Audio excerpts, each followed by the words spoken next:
I'm only rich because I know when I'm wrong. I've basically survived by recognizing my mistakes. George Soros. Love him or hate him, I hate him.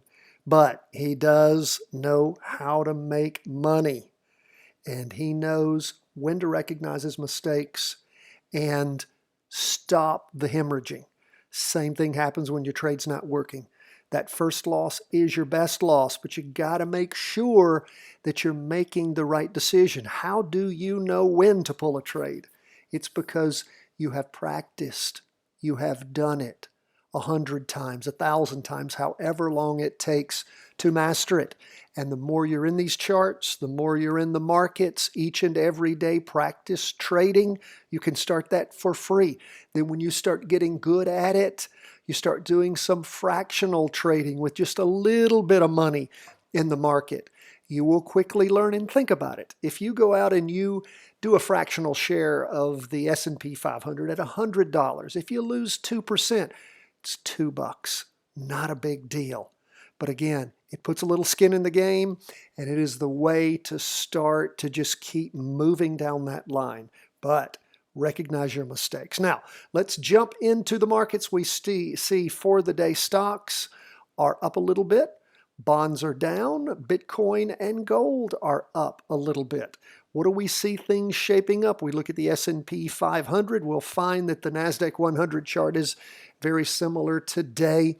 We see that we have almost a doji, green doji right there. Price percent oscillator not heading down at the angle it had been last week after 2 weeks of really heavy down movement. You can see it just spiraled, increasing.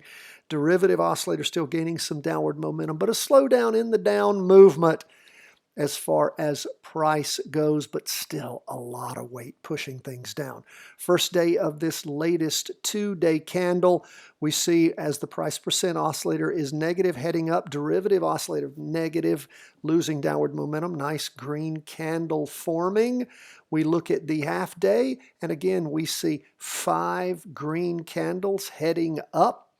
Again, that's nice to see sitting right there on, well, it actually pushed through a little bit, the weekly trend line there as things moved up that half day. Again, it's our weakest of all our charts, but we get to see what's going on intraday up in the morning, a little further up in the afternoon. But again, overall, things still decidedly negative in the S&P. We look at the Qs, very much similar. Price percent oscillators heading down, losing some downward momentum. Derivative oscillator about flat. Green spinning top. We look at the 2-day chart, again, negative, heading up on the price percent oscillator. Derivative oscillator losing downward momentum. First day of the latest 2-day candle, green up candle, pushing through the 2-day, still below the weekly. And again, similar, we see, what is that, 2.5 days of up movement. Again, derivative oscillator gaining momentum, price percent oscillator heading up, but overall still lots of downward momentum. Could be digesting the losses, getting ready to move down again. We'll watch, we'll wait, we'll see. And again, the more you pay attention to these things, the more you think about them, the more you practice trade opportunities, the more you're going to learn. Now, let's move on to 20-year bonds. What are they doing? Well, we can see this sideways slide that has been going on now, going into the 3rd week after things most recently bottomed on the week ending the 21st of January. Price percent oscillator still heading down. Derivative oscillators about flat, red down candle forming for the week. First day of the latest 2-day candle, similarly a red down candle, but you can notice how it's pushed through the weekly trend line and sitting right there on it now. Derivative oscillator sliding sideways, price percent oscillator sliding sideways. Derivative oscillator flipped over and is gaining a little bit of upward momentum. 2-day chart, we can see where that gaining momentum came from, but it's an oscillator and now it started rolling over, going down. The half-day chart went negative in the afternoon. Did it cross over? Nope, it's laminated. If you look over on the left-hand side of the screen and you look where that first horizontal gray line is, below it, PPO, and exponential moving average 8-period line, you'll see on the right side, 21 and 21, 0.21, 0.21 means it's laminated. That's always good to know if you have a crossover or not. When it's hard to visualize, you can just highlight it on the chart and that little box will pop up to help you out. Just a little bit of how to use TC2000. What a great charting platform. I am using the web version. I can get on anywhere in the world. It's great.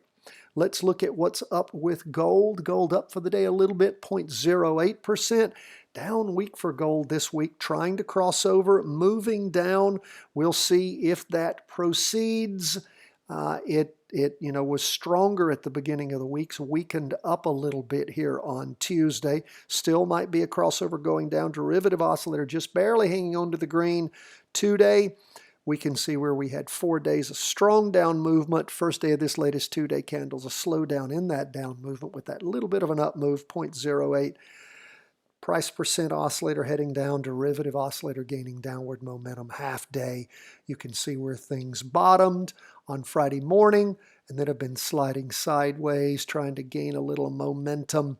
Price percent oscillator, though, still quite negative. Derivative oscillator losing downward momentum, but still negative. So as we look at our big chart, still lots of downward push, downward momentum.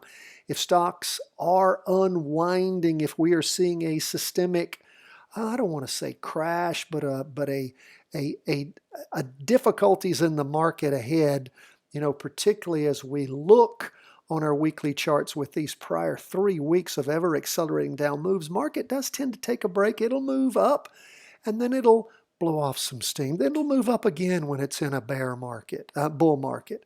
But when you get into a bear market, it'll do the opposite. It'll move down, then it'll gain a little energy, and then it'll move down again. It's like the market eats a lot and then digests.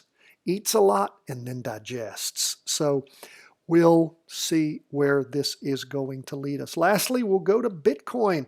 Nice up day for Bitcoin, 1.69%. You'd love that if that was the S&P 500 or the Nasdaq. Gold or bonds for Bitcoin, not so much. But green candle forming, solid green. Now that's better than a solid red. It's a slowdown in the down movement.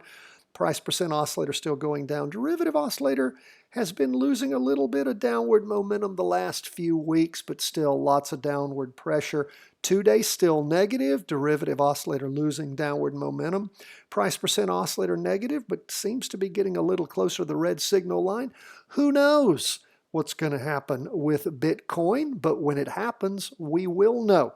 Either it's digesting all those losses and getting ready to turn around and head up, or it's just going to fall off the cliff even further.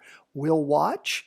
We see on the 2-day chart things continue to move. I'm going from the 2-day to the half-day as things continue to move up over these last several days, just moving right up, going from red to green on the derivative oscillator, price percent oscillator crossing over, heading up. So again, we see some movement on that half-day chart, but of course, we've seen that happen before, and then we've seen things just crash over. So again, nothing new here as this down pattern has been underway for quite a while. We'll continue to watch, wait and see. Let these charts lead us into the actions. We don't have to worry about forecasting the future. As the future develops, crossovers will tell us where it's going. That's where we are, folks. Don't forget, Patreon members, you have a live question and answer call-in session tomorrow, 12:30 Eastern Standard Time. You have an invitation in your boxes. In fact, you get them every week, at least twice. How is that? Well, of course, you get on Wednesday evenings, you get our Charting Crypto. And of course, on Thursdays, you get our 20 weekly vertical crossovers. And once a month, the live question and answer call-in session. If you want to be a Patreon member and engage in all of this, All you got to do is go to our Patreon page, Charting Wealth, sign up at any of the 3 levels, and I'll do everything I can to get you into tomorrow's conversation live too. God bless, my friends. All the best from the whole team at Charting Wealth, World Headquarters.